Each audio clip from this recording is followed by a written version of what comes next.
All right. So just an introduction, Timna Tarr comes from a long line of quilters, but did not begin quilting until after studying art history in college. Her nationally award-winning quilts are in both private and corporate collections, and they've been seen in numerous exhibits, quilting mags, and books. She teaches across the country, and she lives and works in Massachusetts. And I was so excited to have Timna as a Ruby ambassador because I have always loved her quilts and her use of color and value in them. It just seems so intuitive to her. And to me, your quilts just look happy, and it looks like you have fun doing what you do. So thank you so much for letting me talk to you a little bit. Oh, I'm happy to do it. Thanks for having me. So tell us a little bit about, do you work in a dedicated studio space? Do you work out of your home? And what's kind of a typical day like for you? I don't know if there's a typical day, but I do have a dedicated studio space. I worked out of my house for years, and a year and a half ago, I moved into studio space, and the studio is 1.5 miles from my house. Not even. It's close enough I can walk to, and it's awesome. I have 700 and plus square feet over there. That's great. I'm at my house now because the internet there is sometimes sketchy, but yeah, it's great to get all of that stuff out of my house because it was all in this room, in my living room for years. So you just converted a room in your house to your studio until you moved out. Yeah, I had a bedroom upstairs where my long arm was, and basically fabric storage. And then downstairs in this room, I had, my regular sewing machine and my design wall, and where I did active working of new works. Yeah. So how does it feel having a dedicated space that you go to and leave? It's awesome. Well, as you can see, my cat here, who just jumped up on my lap, is no longer in the middle of all the stuff, which is great. I can be a workaholic, so it's really good for me to leave the studio and leave stuff there, because otherwise I'll work as long as I have time to work. So it's good for me to shut the door. Yeah. Yeah. And your house is free of all of the stuff that you can just leave there and close the door. And my house is so much bigger now that it's not little long arm and sewing machines and fabric. Well, and it's hard when you work. I work out of my house. I have a studio downstairs, but it's hard, like when you are in the middle of things, to just putter around upstairs and get preoccupied. And you probably don't do that anymore. No, I do kind of miss that though, because there is something good about like putting something on the stove for dinner and being in the next room, or throw a load of laundry in. I miss that a little bit, but it's probably better in the long run to like have separation. Yeah. Yeah. So something I'm curious about, you tend to work in series a lot, and I don't know if this is something that just has evolved or if you started working on series with an intention that this is going to be a series. I'm curious if you could talk a little bit about what it's like to work in a series of quilts, whether intentional or not in the beginning. I rarely know that I'm going to start a series. Like, I'll make a quilt that I'm interested in, and halfway through I'll think, oh, what if I had done it this way instead of that way? And that becomes a series. I don't realize till like 3 quilts in that it actually is a series. Really? Yeah, like I don't know until I'm far into it. I've been doing this series of animals quilts recently, and it was after I did the second one where I was like, okay, I'm gonna make a series of quilts. And that's the first time I've actually like had a declaration up front that that's what I was gonna do. Other than that, it just happens. What inspired so it's called the Barnyard series that you're doing, which I just love. I think they're so imaginative and fun. And what inspired that whole series to start? Well, I made a quilt of my cousin's daughter. So if you look on my website, it's a picture of the girl and a fish. And okay. It was the first time I had tried to do a realistic portrait quilt because I didn't know how to do it, that it made sense for my brain to work that way. So Yeah. once I made that quilt, then I figured, oh, I can make an animal. I like chickens. So the first one I did was a chicken quilt. I brought that with, that one's here if you want to see it. Yes, we do. And Yeah. so I made the chicken quilt and then, because I knew the chicken would be simpler than doing a person's face. And so I'll show you that one, and then I'll tell you why I decided to do a series. So Okay. let me step back. So that was the one after the girl. Right. I love that one. So it's like you're looking at it through a window almost. Yeah, it was the fencing, the chicken was behind the fence. Got it. And after I finished it, I realized this would be more interesting without the fence. And it would be more interesting because there's 2 chickens in that picture if it was only one. And I'd been looking at Andy Warhol and Chuck Close and a lot of other people's work, portraiture work. And so the next quilt I made, I took the fence out of, I think it was a pig that I did next. So and simplified it because. And you kind of zoomed in closer on the face. Yeah. So that's interesting. Yeah, because it's like with each quilt of the series, it's like you're working through something from, or maybe a prompt that came up from the quilt before or something like that. Right. That's interesting. So it's not a problem. How many quilts do you think there will be in this series? Do you have an idea or? 12. I'm working on the 12th one right now, and then I'll be ready. Then I'm ready to do something. I don't know what I'm going to do next, but something else. That's great. That's great. Yeah. Well, you're obviously not done yet. So keep going. We'll see. So how do you approach, I know that some of your barnyard quilts have these very colorful backgrounds and things in them. So how do you approach, and I know that those aren't realistic colors in the background necessarily. So how do you approach thinking about the colors of the backgrounds in reference to the animal and also the series, or do you even consider it that way? Oh no, I totally think about it. I started out with pretty realistic backgrounds. So the chicken had blue sky and green grass. And then the next one, I think it was blue. I used blue-green. Like I didn't have a demarcation between sky and ground. Oh, okay. And then the next one, I added color. And so when I added color, I'd pick a theme like red, blue, purple. I cut all the squares in my bin of fabric that's purple. I'll cut a 2.5-inch square of every one of those, and then arrange it. As I've gotten further down the series, I've started to think about how they'll look together. So I had a bunch of them that had green and blue backgrounds, and then I thought I need to add, orange and pink, something else to give it to vary it. That's interesting. Yeah. And so you're just kind of going on instinct when you decide I'm going to use reds in the background of this one. And sometimes it's like what's on the top of my table, and I'll say, oh, I just bought a bunch of reds or whatever recently, so I want to cut into them. But I like that because you're not overthinking that part of it. You're just kind of going with what feels like it would work and play around with it. Right. It also depends on the animal. So if it's a dark animal, I don't want to put a dark background behind it. Or if it's a light animal, I want to put a dark background behind it. So use the value. Yeah. That's true. Well, so something that I hear when I teach is I know for students that I teach, they get overwhelmed with all of these ideas to make a quilt. Right.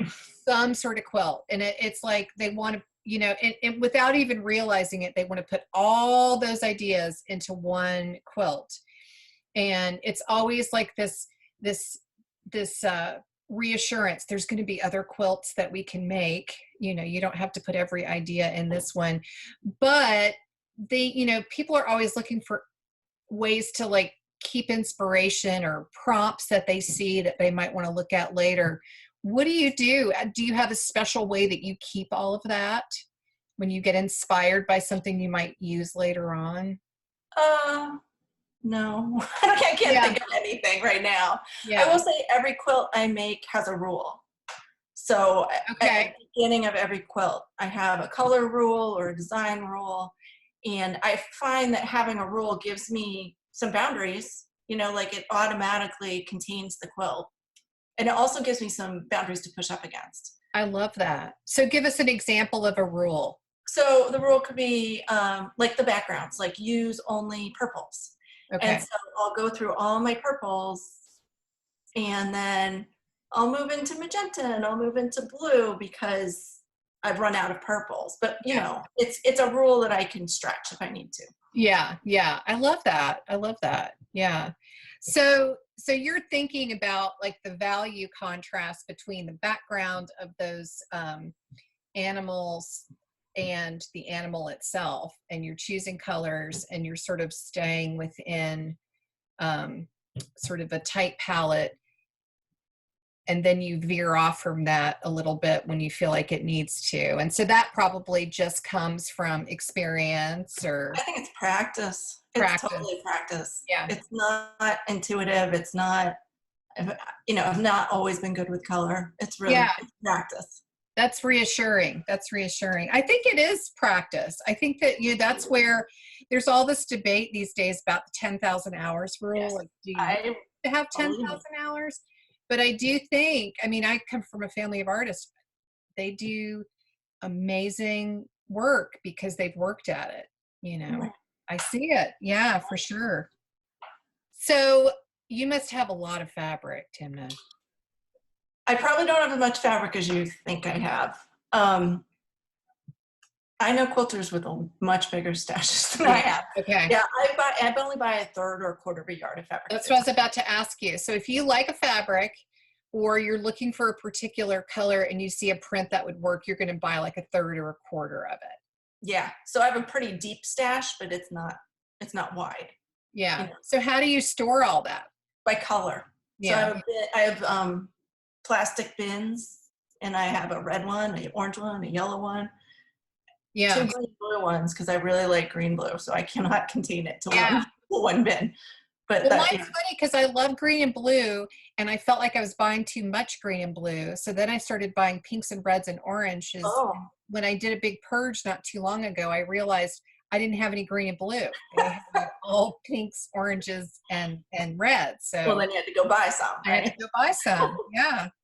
So would you say that's your favorite color, the greens and the blues, or one or the Yeah, other? look at my house. Like my kitchen cabinets are blue. Like, yeah. Really? Yeah. So do you have a least favorite color to use in a quilt? Brown. I Yeah. hate using brown, which is ironic since I'm doing all these animals, which are all beige brown. But it's been good for me because I've had to learn how to use them. It's true. Brown's a tough color. Yeah, Yeah. it's true. And yeah, very ironic. Yeah. So you're an art history major in college, and I'm curious, how do you feel like that has influenced your quilt making? Oh, I think it's huge. Like I spent 4 years looking at slides of art. And, I wasn't a studio major, so I didn't have hands-on experience, but you learn all those design concepts, whether you want to learn them or not, about composition and color and line and figure, all those things are, it's just like beaten into you. Right. Well, and I think that's where the Ruby ruler is it plays off of the idea that landscape painters and photographers used to put something like that in front of their eyes to obscure the different colors and things, just to be sure that they had shapes and compositions the way that they wanted it. Right. That's interesting. Yeah. I like the idea. Yeah. So, yeah, it's been around for a really long time. And I think that there's some misconceptions about value as being color. Mm.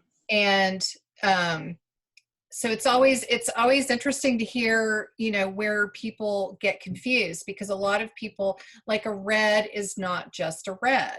A red is a light and a dark. And it's hard for them not to confuse color with color value. Right. And so what tips would you give somebody that was looking for some way of discerning what the value is from their stash? So when I do color classes, it turns out to be a value class much more than a color class. But I have people sort fabrics by value within a color range. So, take all the reds on the table and let's sort them by value. Yeah. Let's do it with the pinks. Let's do it with the oranges. And then let's put them together. Yeah. And you can start seeing that a light orange might be a dark next to the yellow, Right. just depending where it's, the relativity of it. Yeah. And start seeing once you get your hands on it, it's abstract and it's not fun to talk about or to learn about when you're just like talking about it. So it is. It's more fun to get your hands in there. You're right. You really do have to sort of get your hands in there, because I feel like it's such a cop-out sometimes to explain the relativity part of it. It's like, well, yes, that's a dark fabric, but maybe next to this one, it's not so dark. Right. Exactly. And everybody's like, but you told me it was dark. Yeah, it's really tricky. So I have a question about when you're in between projects. I noticed on your blog that you recently posted about a palate cleanser and how important that is for you, and I couldn't agree more. So explain what that is and what you do to create that between projects. Yeah, I often make old-fashioned string blocks because I just dig through my scrap bin and sew, because at that point in the process, I just want to sew. Many of my quilts, I'm thinking the whole time, like thinking about the color and thinking about the value. And sometimes I just want to sew. So what I do for myself on those is I make a 4 or 5 inch square, and I give each square a rule instead of giving the whole quilt a rule. So the square will be light blue, the square will be half red, half green, whatever. So each square has a rule. And then once I put them together, then I'll play with them and make them work as a whole. So are you pulling from scrap bins, or are you pulling from fabric bins, or scrap bins? Separate. Scrap Okay. bins. And I have my scrap bins sorted by red, orange, yellow, another one green, blue, purple, and then the one that's called neutrals, which is basically browns, blacks, whites, everything else. So do you foundation piece the I do. string blocks? Yeah. Muslin. Yeah. Yeah. Yeah. I love string blocks. I never get tired of them. They're easy and they're just dynamic when you put them together. Well, and I made a Carolyn Friedlander pattern, a paper piece pattern last year for the same reason. I needed something to just do, and it was the pattern itself was sort of like a more modern string block, but I could keep the paper and the scrap bins right by my sewing machine. It's amazing how little we sew sometimes doing what we do. I was telling my husband the other day, I think I spend 10% of my time sewing these days. I would argue some weeks none. Right. Exactly. Do you have anyone helping you in your studio? Is it just you? Right now, it's just me. I've been debating. I might need some help, but I haven't done it. My 14-year-old daughter has been sorting fabric and doing some stuff for me in the summer, but it's pretty much just me. Yeah, yeah. Well, and you travel quite a bit to teach, right? I do. And fortunately, my husband loves travel planning. So he actually does almost all of my travel planning for me, which is wow. Yeah. That's amazing. Yeah. That's like my least favorite part. Mine too. I'm just, I'll just say where's a hotel, and I'll book it. And he will research it and make sure it's whatever. He cares. That's great. Yeah. Wow. It's all in the family these days right now. You can start a little side business. Yeah. I told him that's what he should do as a side. Work as a travel agent for quilters. Yeah. Yeah, totally. So I noticed that you post about a sit and stitch at your local library. Tell me about that. Well, it's awesome. First of all, we have 2 libraries in our town, and they recently merged. And so it was a way to get some of the people from one library into the second library. And I'm a library trustee, so this is part of my job. Yeah.